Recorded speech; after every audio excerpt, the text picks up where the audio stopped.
आज अपन पढ़ेंगे वैक्सीन के बारे में। तो वैक्सीन का जो इम्यूनाइजेशन जो शेड्यूल है वो मैंने सारणी बना के बता दिया था क्लास में। अभी अपन शुरू से फिर वापस शुरुआत करते हैं, कौन सा टीका कब कब लगता है। ठीक है, तो सबसे पहला टीका लगेगा एट द बर्थ, जन्म के समय। तो जन्म के समय टीका लगता है BCG का टीका, ठीक है ना। तो BCG का टीका लगता है, BCG का टीका भी मैंने बताया हुआ है क्लास के अंदर। BCG का टीका लगता है जन्म के समय लगता है, और ये टीका किस लिए लगता है, ये टीका लगता है TB को रोकने के लिए, ठीक है ना। BCG का टीका लगता है TB को रोकने के लिए, और BCG इसकी फुल फॉर्म है बेसिलस कलमेटी ग्यूरिन।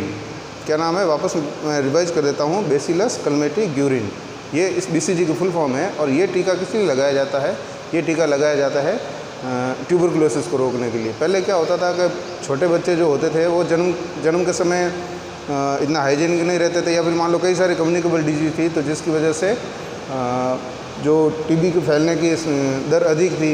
पहले TB का इलाज भी नहीं था, तो बच्चे खूब सारे जो TB की वजह से डेथ हो जाती थी उनकी।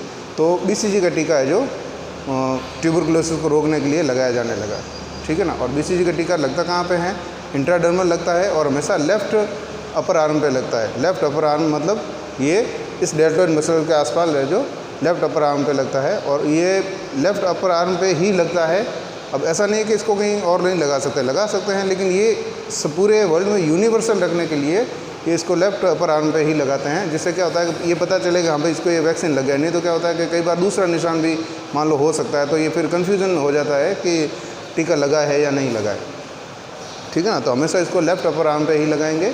और ये है BCG, और BCG वैसे मैंने पढ़ा ही दिया था, ठीक है। अब दूसरा टीका होता है अपने जन्म के समय जो अपन लगाते हैं, वो है OPV, ठीक है ना, जिसका नाम है पोलियो वैक्सीन या OPV, ठीक है ना, ओरल पोलियो वैक्सीन, ठीक है ना। तो दूसरे जन्म के समय पहला टीका कौन सा लगेगा, BCG टीका लगेगा। कहाँ पे लगेगा, लेफ़्ट अपर आर्म पे लगेगा, और इंट्राडर्मल लगेगा, ठीक है ना, ये आपको याद रखना है। और अब दूसरा जो टीका लगता है वो अपना लगता है पोलियो, OPV, ठीक है ना। अब पोलियो क्या है, पोलियो एक बीमारी है। पहली बात तो पोलियो के बारे में इंट्रोडक्शन होना बहुत ज़रूरी है। पोलियो क्या है, पोलियो एक बीमारी है जो क्या करती है, जो अपना सेंट्रल नर्वस सिस्टम है CNS, उसको है जो वहाँ पे जाकर के उसको लकवा मार देती है, सेंट्रल नर्वस सिस्टम को ख़राब कर देती है। तो पोलियो की बीमारी कहाँ पे जाकर असर करेगी, सेंट्रल नर्वस सिस्टम को, वहाँ पे जाकर वो जो डिफ़िकल्टी पैदा करती है, वहाँ पे लकवा हो जाता है। तो ओरल पोलियो वैक्सीन है अपनी, ठीक है, OPV, ठीक है। अब OPV के बारे में अपन जानते हैं कि OPV कैसा है, कि OPV एक लाइव एटेन्यूटेड वैक्सीन है, ठीक है ना। लाइव एटेन्यूटेड मतलब, लाइव का मतलब जिंदा, और एटेन्यूटेड का मतलब मैंने टर्मिनोलॉजी लिखाई थी आपको। एटेन्यूटेड का मतलब होता है कि ऐसा टीका जिसके अंदर उस टीके के जीवाणु को दुर्बल कर दिया जाता है। वो केमिकली करो या किसी भी करो, फिजिकली करो, केमिकली करो, कैसे ही करके उनको है जो दुर्बल कर दिया जाता है। और इतना दुर्बल कर दिया जाता है कि वो बॉडी के अंदर जाकर एंटीबॉडी तो उत्पन्न करते हैं, यानी उस रोग से लड़ने की क्षमता या उस रोग से लड़ने वाले सैनिक तो पैदा करते हैं, लेकिन खुद है जो रोग उत्पन्न नहीं करते हैं, ठीक है ना। तो ऐसे दुर्बल जीवाणु को क्या बोलते हैं अपन, एटेन्यूटेड बोलते हैं। तो पोलियो की वैक्सीन के अंदर कैसे जीवाणु होंगे, लाइव एटेन्यूटेड, यानी जिंदा और दुर्बल किए हुए जीवाणु, ठीक है। ये पहली बात हो गई कि पोलियो कैसा है, कैसा वैक्सीन है, कि लाइव एटेन्यूटेड वैक्सीन है, ठीक है। अब सेकंड बात आती है कि जब पोलियो की वैक्सीन बनाने की खोज हुई, ठीक है ना, पोलियो की वैक्सीन बनाने की खोज हुई, तब दो ऐसे साइंटिस्ट थे या ऐसे दो डॉक्टर थे जो इन्होंने पोलियो का वैक्सीन बनाया, ठीक है ना। जैसे अभी कोरोना चल रहा है, तो कोरोना के टीके के लिए खूब सारे देश है जो उपाय कर रहे हैं, सारे डॉक्टर्स या सारे जो साइंटिस्ट होते हैं वो उपाय कर रहे हैं कि भाई मैं वैक्सीन बनाऊं, वो कह रहा है मैं वैक्सीन बनाऊं। तो उसी प्रकार से उस समय भी एक होड़ थी, ठीक है। उस समय जो दो साइंटिस्ट थे, दो वैज्ञानिक थे या दो डॉक्टर थे, उन्होंने जो टीके बनाए उसमें से एक का नाम था साक और एक का नाम था साबीन। वापस रिवाइज करता हूँ, दो वैज्ञानिक थे, दो डॉक्टर्स थे, जिनका नाम था, एक का नाम था साक और एक का नाम था साबीन, ठीक है ना। तो इन्होंने जो पोलियो के वायरस को लेकर के है जो उन्होंने वैक्सीन बनाया, ठीक है ना। तो जो साक ने बनाया वो कैसा बनाया था, तो बाईवैलेंट बनाया था। वैलेंट शब्द होता है वायरस के लिए कि उस टीके के अंदर कितने प्रकार के जीवाणु हैं। अगर एक प्रकार के जीवाणु होता है तो मोनोवैलेंट, दो प्रकार के जीवाणु होता है तो बाईवैलेंट, तीन प्रकार के जीवाणु होते तो ठीक है ना। इस प्रकार से ये जो साक ने जो टीका बनाया था, ठीक ठीक है ना। वो उसने बनाया था बाईवैलेंट, यानी उसके अंदर 2 प्रकार के वायरस थे, यानी जो पोलियो के जो वायरस होते हैं उसमें से 2 ही वायरस उसमें थे, जो उन 2 वायरस से ही एंटीबॉडी पैदा होती थी, ठीक है ना। और ये टीका लगने का जो माध्यम कौन सा था, IM था, इसको इंट्रामस्कुलर लगा सकते थे, ठीक है ना। तो ये तो थी साग के टीके की खासियत। अब साबीन के टीके की क्या खासियत थी, ये ट्राईवैलेंट था, यानी 3 प्रकार के वायरस दुर्बल किए हुए इसके अंदर थे, तो मतलब 3 प्रकार के वायरस से ये सुरक्षा करता था। ये कितने वायरसों से सुरक्षा करता, 2 वायरस से।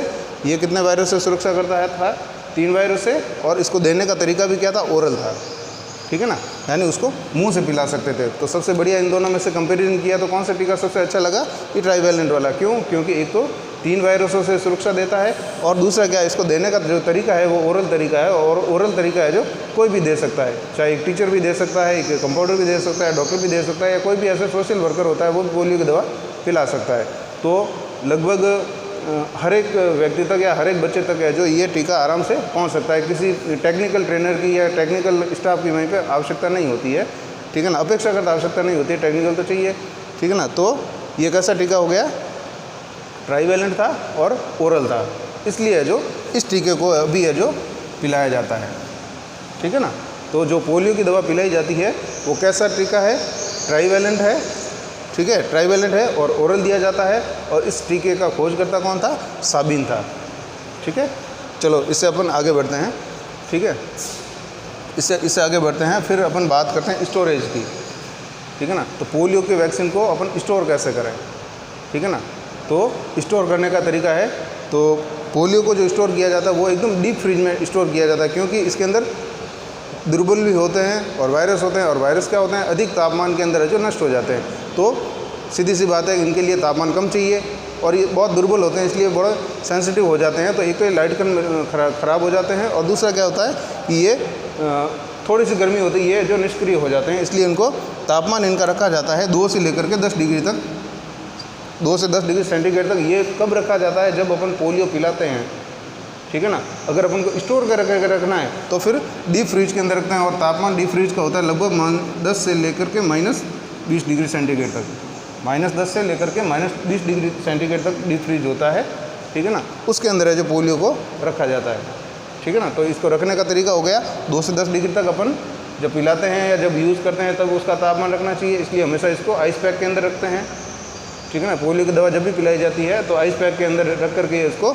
पिलाई जाती है, और स्टोर करना है तो फिर डीप फ्रिज के अंदर स्टोर रखेंगे, ठीक है। ये इसका हो गया, तीसरा पोर्शन हो गया स्टोरेज का। पहला क्या है कि कैसा वैक्सीन है, कि लाइव एटेन्यूएटेड वैक्सीन है। कितने टाइप के हैं, 2 टाइप के होते हैं, एक तो शाक और एक साबीन। शाक कैसा है, बाईवैलेंट है, ठीक है, और IM लगता है। और ट्राईवैलेंट जो साबीन है वो ट्राईवैलेंट है और ओरल पिलाई जाती है, इसलिए साबीन के टीके को मान्यता दी गई। और अभी जो ओरल दवाई पिलाते हैं वो कौन सी है, ट्राईवैलेंट है और साबीन का टीका है, ठीक है। और जब तीसरी बात आती है स्टोरेज की, तो स्टोरेज अपन कैसे करते हैं, 2 से लेकर के 10 डिग्री तक जब पोलियो की दवा पिला रहे होते हैं, और जब लंबे समय तक अपन को स्टोर करके रखना होता है तो अपन है जो डीप फ्रिज के अंदर इसको रख दी जाती है, ठीक है। अब फिर बात आती है कि अब इस टीके की कितनी डोज दी जाए, पोलियो की दवा कितनी पिलाएं, ठीक है ना। तो पिलाने के लिए की बात आती है तो पूरे जीवन में जो 7 डोज दी जाती है। अब कई दफ़ा ज़्यादा भी पिला लेते हैं, ऐसा कुछ नहीं होता, लेकिन इसका एक मानक है कि आपको 7 डोज है जो इसको पिलानी है बच्चे को, ठीक है ना। तो पूरी लाइफ में 7 डोज पिलाई जाती है। अब 7 डोज कब कब पिलाई जाती है, तो उसके अंदर जो पहली डोज है, ठीक है ना, जो पहली डोज है, या सॉरी जो पहला वर्ष है, जीवन का पहला वर्ष, यानी जब से जन्म हुआ है तब से लेकर के 12 महीने तक, इन 12 महीनों के अंदर अंदर 5 डोज दे दी जाती है। 7 में से 5 तो जन्म के पहले साल ही दे दो, ठीक है ना। तो 5 डोज दी जाती है, और जब दूसरा साल आता है उस समय 1 डोज दी जाती है, और 5 वर्ष होते हैं तब है जो 7वीं डोज दी जाती है। तो 5 ये हो गई, 6वीं सेकेंड ईयर में हो गई, और 5वें साल में 7वीं हो गई। ऐसा करके ये तीनों 7वीं डोज हो जाती है। तो ये याद रखना आपको, प्रथम वर्ष में, जीवन के प्रथम वर्ष में 5 डोज दी जाती है, और जीवन के सेकंड वर्ष में 1 डोज दी जाती है, और जीवन के 5वें वर्ष में जो 7वीं डोज दी जाती है, ठीक है ना। 7वीं डोज जाती है और लास्ट डोज दी जाती है, ठीक है ना। अब बात आती है कि ये वर्क कैसे करता है, ठीक है ना। तो वर्ग के लिए मैं इसमें ट्राईवैलेंट जो टीका है इसके अंदर क्या है, इम्यूनोग्लोबिन होते हैं, ठीक है ना। और ये क्या करता है, इम्यूनोग्लोबिन IM और इम्यूनोग्लोबिन, एक मिनट, इम्यूनोग्लोबिन I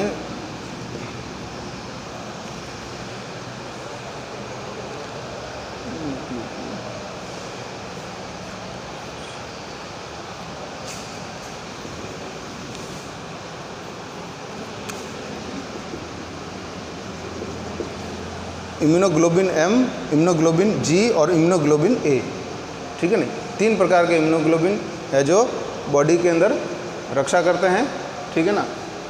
पोलियो के अंदर ये इम्यूनोग्लोबिन M और G और A, ये तीनों ही है जो बॉडी की इम्यूनिटी बढ़ाते हैं। तो उसमें से जो ये IgA होता है, इस वैक्सीन के अंदर IgA होता है, वो क्या करता है, स्थानीय जो लोकल इम्यूनिटी होती है, जैसे मान लो कोई दूसरी इम्यूनिटी, जैसे मान लो सर्दी जुकाम मान लेते हैं, सर्दी जुकाम को लोकल नहीं मानते, लेकिन फिर भी मान लो सर्दी जुकाम, या फिर मान लो कोई लोकल इम्यूनिटी यानी पोलियो के अलावा कोई दूसरी बीमारी है, उसके प्रति इम्यूनिटी तो बढ़ाता कौन है, IgA। और जो IgM और IgG है, ये क्या करता है, जो CNS सेंट्रल नर्वस सिस्टम होता है, ठीक है, उसके प्रति इम्यूनिटी बढ़ाने का काम कौन करता है, IgM और IgG, ठीक है ना। तो इस पोलियो के वैक्सीन में IgM और IgG होता है, ठीक है। इसकी वजह से क्या होता है, CNS की है जो रक्षा होती है, मतलब पोलियो का जो वैक्सीन, जो पोलियो का वायरस होता है वो CNS को डैमेज नहीं करता है और उसको वहाँ पे लकवा नहीं मारता है, ठीक है ना। तो इस प्रकार से ये पोलियो वैक्सीन के बारे में जानकारी है, ठीक है। मैं वापस से एक बार फिर रिवाइज कर देता हूँ कि OPV मतलब ओरल पोलियो वैक्सीन, ठीक है, कब पिलाई जाती है, जन्म के समय पिलाई जाती है, पहले BCG पिलाएंगे, उसके बाद पहले BCG का टीका लगाएंगे, उसके बाद में OPV पिलाएंगे, और OPV की पूरे जीवन में 7 डोज दी जाती है। प्रथम वर्ष में 5, सेकेंड वर्ष में 1 और 5वें वर्ष में 1, इस प्रकार से 7 डोज होती है, ठीक है। और ये पोलियो वैक्सीन कितने टाइप की होती है, 2 टाइप की होती है। जो एक फर्स्ट टाइप है जो शाक ने इसकी खोज की थी, और दूसरी टाइप की है साबिन ने इसकी खोज की थी। शाक के अंदर क्या था, ये बाईवैलेंट टीका था और IM लगाया जाता था, इसलिए ये थोड़ा मुश्किल था। और साबिन के अंदर क्या था, ये ट्राईवैलेंट है, 3 प्रकार के वायरस से रक्षा करता है, और इसको पिलाने का तरीका भी ईजी है, ओरल तरीका है, तो इसलिए साबिन के टीके को मान्यता दी गई, या फिर साबिन के टीके को लाइफ में रूटीन में लाया गया, ठीक है ना, वैक्सीनेशन के अंदर लाया गया, ठीक है। अब स्टोरेज कैसे करेंगे, 2 से 10 डिग्री तक जब अपन पिलाते हैं तब करेंगे, और लंबे समय तक स्टोर करना है तो डीप फ्रिज के अंदर रख दिया जाएगा, ठीक है। और इसके अंदर क्या होता है, ट्राईवैलेंट, इसके अंदर साबिन के टीके के अंदर इम्यूनोग्लोबिन होते हैं, IgM, IgG और IgA। ये जो होता है वो लोकल इम्यूनिटी के लिए होता है, और IgM और IgG होते हैं वो CNS के प्रति है जो इम्यूनिटी पैदा करते हैं। तो जिससे क्या होता है, पोलियो अगर डैमेज करता है अपने इम्यून सिस्टम को, CNS के इम्यून सिस्टम को अगर डैमेज करता है, तो इससे IgM और IgG दोनों ही है जो उसको प्रिवेंट करते, उससे डैमेज होने से बचाते हैं। ये था अपने पोलियो के बारे में, ठीक है। तो BCG के मैंने नोट्स लिखवाए हुए हैं, और BCG मैंने वापस डिस्क्राइब भी कर लिया, और ये पोलियो है, ठीक है। पोलियो अभी मैंने समझा दिया, और नोट्स मैं आपको व्हाट्सएप पे सेंड कर दूँगा, ठीक है। Thank you.